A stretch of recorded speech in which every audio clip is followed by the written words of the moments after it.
তো গাইস রিজনে থাকা অবস্থায় আমাদের ম্যাচে পড়ে যায় রিজনের 8 নাম্বার প্লেয়ার জিসান ভাই ওয়াইটি সহ রিজনের 1 নাম্বার প্লেয়ার ডেভিল 420 তাছাড়াও রিজনের 10 নাম্বার প্লেয়ার টিআইএল সুজন ওয়াইটি। তো সবাই দেখতে থাকেন ম্যাচে কেমনে কি ঘটনা ঘটে, আসলে আমরা কি তাদের মারতে পারছি নাকি তাদের হাতে মারা খাইছি, দেখতে থাকেন। তো গাইস চলে আসলাম ম্যাচে, সামনে আমাদের সামনে একটা স্কোয়াড ছিল। তো স্কোয়াডের সাথে ফাইট করার জন্য আমি সামনের দিকে আগায় যেতেছি। তো আমি এসিটি দিয়ে ওদেরকে ফায়ার দেওয়ার সাথে সাথে ওরা একটা টিমমেট আমাকে নক করে দেয়। তো নক করার সাথে সাথে আবার কনফার্মও দিয়ে দেয়।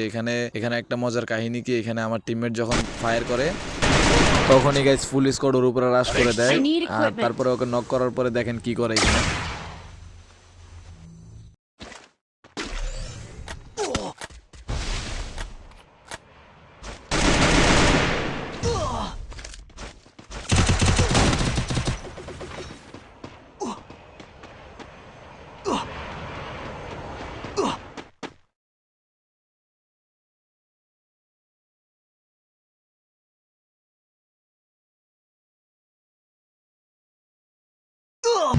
তো গাইস আমাদের পুষার এখানে আবার আমাদেরকে রিভাইভ দিয়ে দেয়।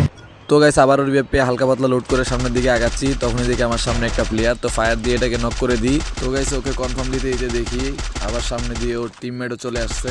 তো তাকেও আমি আবার নক করে দিই। তো গাইস এখানে আসল ঘটনাটা ঘটে, আমি আমার টিমমেটকে রিভাইভ দিয়ে যখন সামনের দিকে যাচ্ছিলাম তখন আমার সামনে দেখি একটা প্লেয়ার, আমি তাকে একে দিয়ে নক করে দিই। তো গাইস আমার হাতের ডান পাশে যে উঁচু পাহাড়টা দেখতেছেন ওখানেই মূলত আছে জিসান ভাই ওয়াইটি। উনি আমাকে ড্রাগন আপ দিয়ে লঙের থেকে মেরে দিবে। তো গাইস দেখতে থাকেন।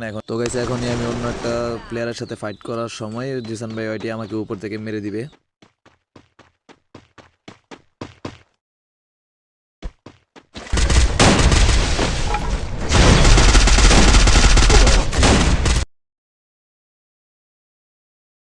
তো গাইস আমার টিমমেটের সামনের প্লেয়ারটাই হচ্ছে মূলত জিসান ভাই ওয়াইটি। তো জিসান ভাই ওয়াইটি ডমিনি চালু করে আমার প্লেয়ারকে 1v1-এ নিয়ে যাবে।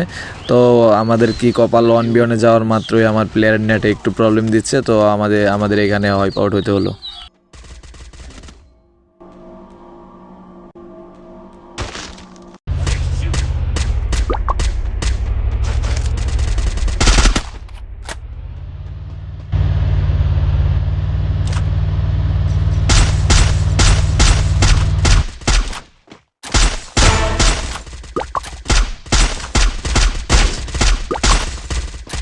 Killing spree!